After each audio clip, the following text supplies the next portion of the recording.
వాంకడు Darya Dharmapuram మాది లక్ష్మణ్ తండా GP ఇవన్నీ బాగా పెద్దగా చెప్పిన అయ్యా ప్రతిపక్ష మంత్రిని చూసినాం 10 నీలో సంజయ్ రెడ్డి కాడ నుంచి చూస్తే ఇప్పుడు చూస్తా ఉంటావు ఏమైనా ఎక్కువ అంటే ఏమైనా అడిగితే తిడతావు నువ్వు అన్ని పని బాగా చేస్తావు కేసీఆర్ చేసినా ఎక్కువ చేస్తా అన్నావు ఎక్కువ లేదు తొక్క లేవు అదే 15,000 4,000 పింఛని చూద్దాం బంగారవి నా బిడ్డ పెళ్లి అంటే ఆపినా నా సౌండ్ పెంచు ఇప్పుడు నేను ఎప్పుడు పెళ్లి చేయాలని తులం బంగారం ఎప్పుడు వస్తుందని అట్నే చూస్తాం నువ్వు ఏమంటావు పని చేయి గాదా ఎక్కినావు బీఆర్ఎస్ పార్టీ ఏం చేయలే 10 ఏళ్ళగా అన్నావు ఇప్పుడు నువ్వు చేయి నీకేమంటావు అన్ని పని చేసి మాకు తిట్టు ఎవరు తిరుగుతావు అని పోలీస్ కేసులు అది ఇది అన్ని పెడతావు రేషన్ కార్డు ఇస్తా అంటారు బియ్యం ఇస్తా అంటారు సన్నా బియ్యం అన్ని ఎక్కడ పోయినాయి ఈ వడ్లు తిరిగిపోయాం మొత్తం ఎండిపోయింది ఏం తింటావా ఏమి ఇస్తావు నువ్వు సన్నా బియ్యం రుణమాఫీ చేసిన కేసీఆర్ 2 లక్షలు అయింది 2,000 పింఛన్లు ఇచ్చిండు అన్ని ఇస్తా బాగా ఇస్తా డబల్కు సబల్ ట్రిపుల్ చేస్తా అన్నారు మా పాలకొడికి మా దయానా ఉంటే ఇవాళ మా పొలం ఎండిపోయే కాదు ఎక్కడో అమెరికా పోల్లా వచ్చింది ఆ చంద్రుడు సింహన వచ్చి చూసిపోతుంది కాలం ఇక్కడ ఎండిపోయింది ఉన్న నీళ్ళు రిజర్వాయర్ ఖతమైంది మా దయానా కష్టపడి 10 ఏళ్ళు మా రైతులు కాపాడుకున్నారు మాకైనా లేసి ముందుగా రిజర్వాయర్ దగ్గర పోయి నీళ్ళు మలిపించిండు కానీ ఎంత దెవుతున్నామన్నా మా మీద కక్ష పెట్టుకున్నామన్నా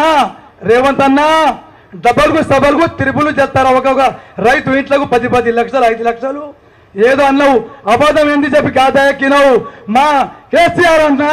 అబద్ధం చేయలే ఉన్నది చేసిండు కొత్త రాష్ట్రం అసెంబ్లీ చేసిండు అంబేద్కర్ నిలబెట్టిండు అన్ని వర్గాలకు ఊళ్ళో యావత్ తెలంగాణకు సాయం చేసిండన్నా నువ్వు నాహనం చేసినావు ఎప్పుడు నిలబడ్డ 100% మాకు వస్తే నీకు 20% కూడా రావన్నారు రేవంత్ రెడ్డి తెలుగుదేశంలో వచ్చి బాధపడి ఈ కాంగ్రెస్ పార్టీలో పోతున్న మంచిగా ఉంటుందని నువ్వు నహారం చేసినావు రైతులకు మళ్ళా నువ్వు రావు నీ గతి అంతే కానీ ఉన్న పని చేయి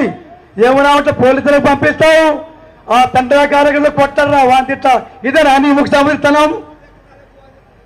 నీది అంతే ఇప్పుడు రేషన్ కార్డు అంటున్నావు ఏదో చేయి మన జై తిరుగుపులి తిరుగుపులి ఆయన అయితే మళ్ళా కేసీఆర్ వచ్చినాకనే అవుతుంది నీ పని సెలవుపడేది అంతే ఇక నీ పని కథం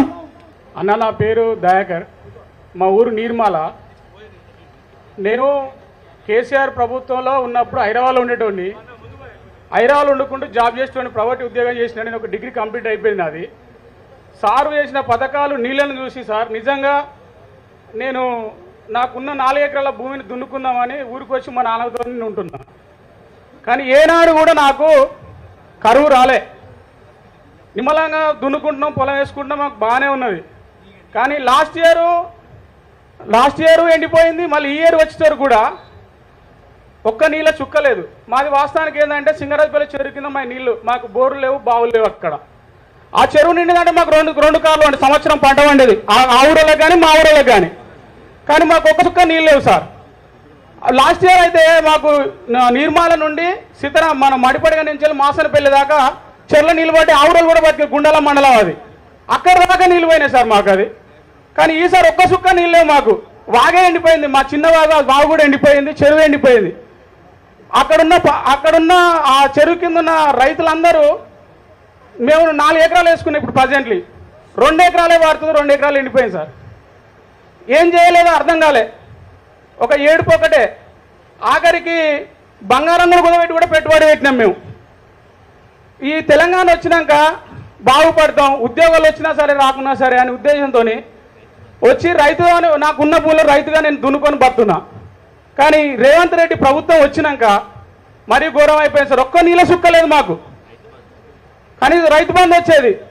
రైతు బంధు కూడా రాలే ఈసారి ఒక రైతు బంధు రాలే కనీసం ఏ పథకాలు కూడా అమలు అవుతలేవు మాకు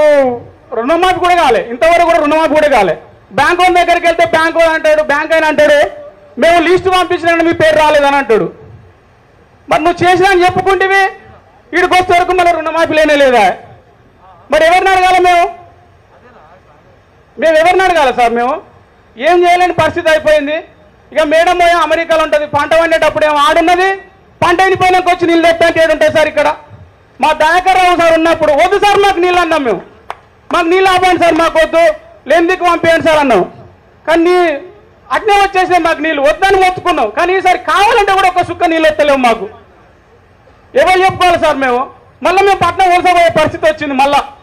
భార్య బిడ్డలు పట్టుకొని పట్నం పోయి మళ్ళీ బతకాలి మేము అందరం పోయి. అవి అంత కరువు కాలం వచ్చింది. ఇది ప్రజాపాలన. మళ్ళీ చెప్పుకునేది ప్రజాపాలన, చేసేది కరువు కాలన. సార్ మాకు ఈ పంట నష్టం కింద మాకు కేసీఆర్ సారు ముందుండి మాకు పంట నష్టపరిహారం నలభైలను కోరుతున్నాం సార్. దయాకర్ సార్, సార్ దయచేసి చెప్తున్నాం. Thank you sir.